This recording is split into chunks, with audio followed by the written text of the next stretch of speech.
مرحبا أصدقائي، كيفكم؟ إن شاء الله تكونوا بخير. اليوم رجعت لكم بفيديو جديد وأكلة جديدة، فخليكم معي.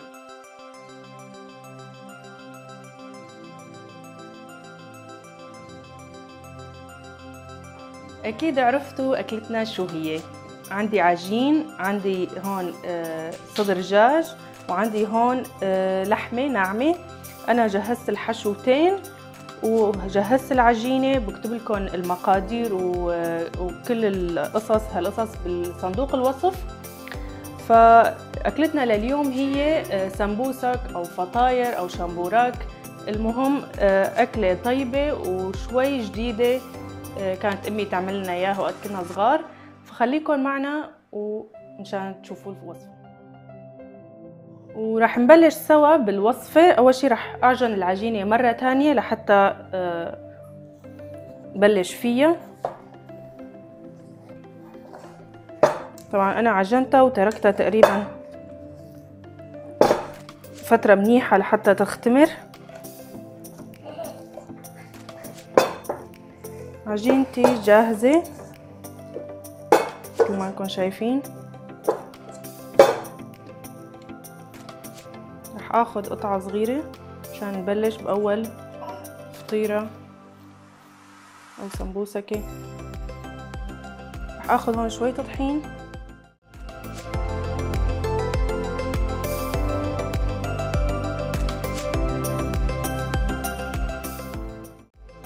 والحشوة طبعا حسب ذوقكم، يعني كل مين وذوقه. انا امي كانت تعملنا اللحمة بس انا حبيت اعمل صدر الدجاج.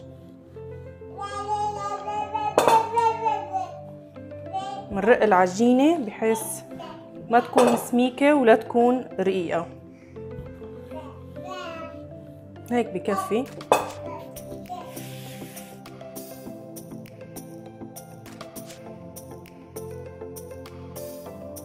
بعد ما رقينا العجينة مثل ما شايفين، أنا عندي هون قالب صغير أو فيكن صحن، كاسة، أي شي بدكن إياه.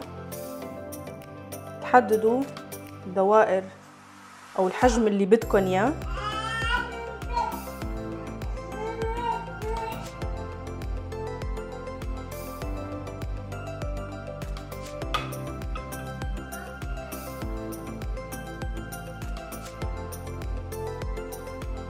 مثل ما شفتوا عملت هون دوائر، طبعا الحجم انتو بتختاروا.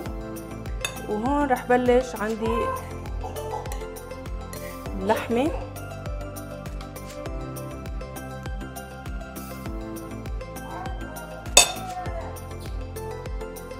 حاول نسكره منيح لانه على القلي او على الخبز احتمال يفتحوا.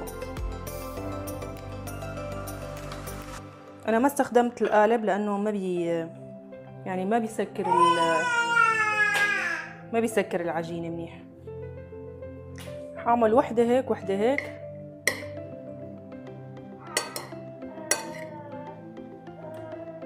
انا حابة اجرب مع الدجاج شوية جبنة لحتى هيك تعطي شطة بس تذوب الجبنة.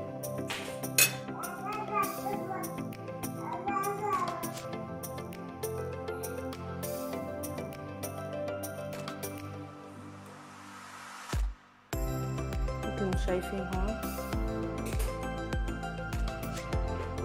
وهيك على نفس العملية تعملوا باقي الدوائر.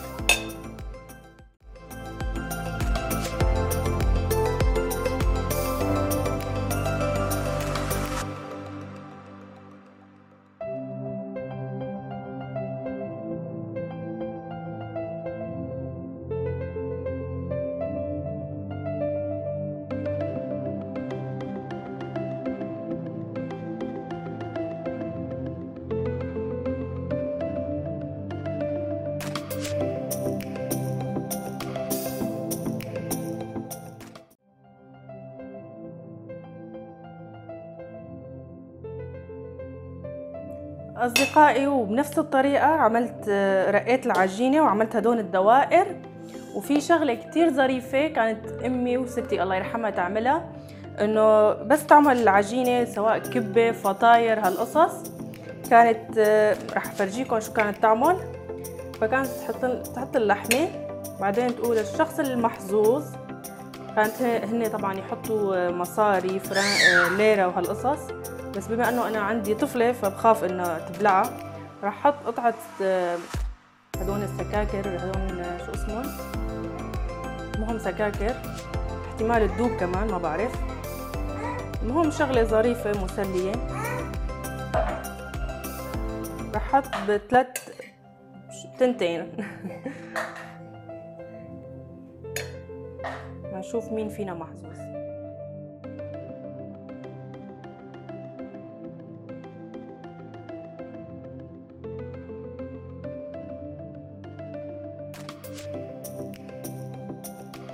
طبعا ميزة هالفطاير انهم بينقلوا بالزيت، مثل ما انكم سامعين الزيت عم بحميه لحتى بلش دخل الفطاير. بس انا كمان حبيت اني اعمل نص بالفرن ونص بالقلي، هن القلي اطيب قرمشه وكذا، بس حبيت اعمل كمان وجبه بالفرن كالفطاير العاديه لحتى اشوف كيف الجبنه بتسيح وتعطي هالشغله. طبعا هن بالزيت كمان رح يسيحوا.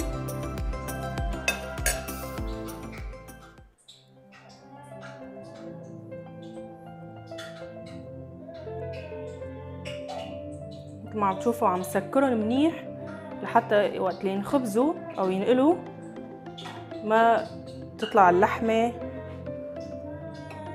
ويحترقوا.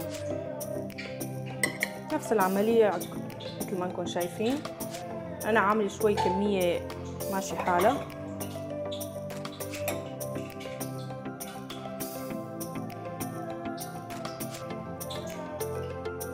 وعجينتها كتير مميزة وكتير طرية وكتير طيبة.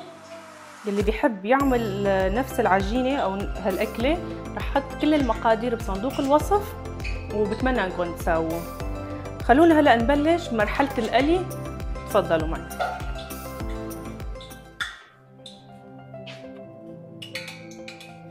طبعا أنا محمية الزيت، حنبلش بأول وحدة شايفين.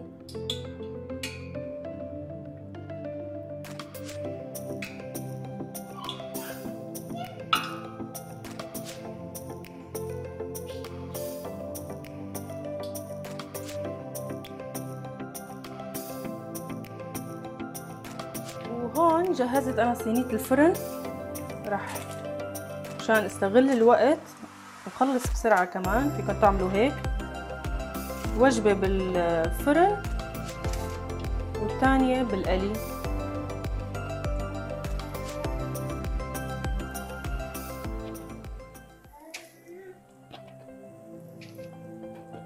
الفرن طبعا أسرع لأنه بنحط كمية كتير كبيرة بالصينية.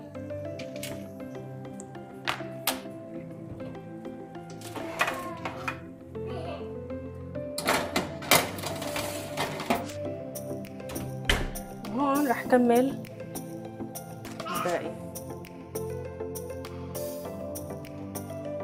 أصدقائي وهيك مثل ما انكم شايفين تحمروا.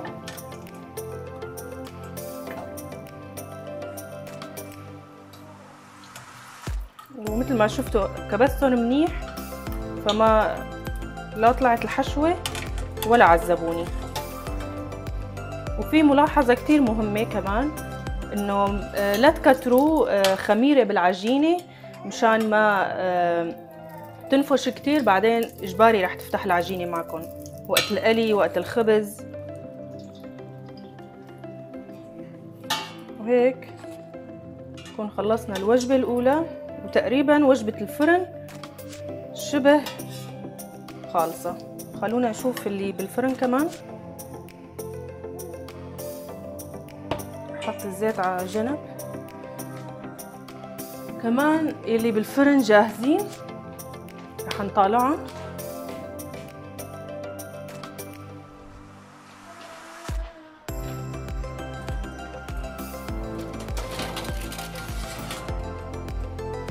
شوفوا قديشهم حلوين وصغار مستويين من الجهتين. رح احطهم كمان هون لحتى يبردوا. طبعا اذا بدكم فيكم هيك تدهنون شوي بزيت الزيتون لحتى يعطوا لمعة. انا رح اعمل هيك. اصدقائي مثل ما قلت لكم مشان الفطاير ياخذوا هيك لون حلو وما تحسوهم ناشفين، رح ادهنهم انا بزيت الزيتون. بما انهم لساتهم سخنين فدغري بيشربوا الزيت.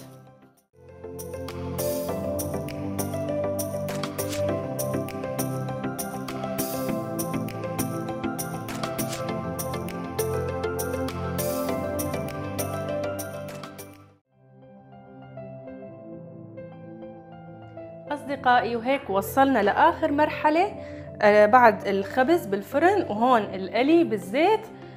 هيك خلصت أكلتنا لليوم. بتمنى أنكم حبيتوا الوصفة وبتمنى كمان أنكم تجربوها. ولا اللي ما مشترك بالقناة يشترك بالقناة واعملوا لي لايك. كمان بتمنى أنكم تدعموا القناة وتشاركوا الفيديو لحتى أكبر عدد ممكن من الأشخاص أو الأصدقاء يشتركوا بالقناة ويشوفوا وصفاتي وفيديوهاتي. كمان برجع بقول ألف صحة وهنا وبشوفكم فيديوهات قادمة. باي.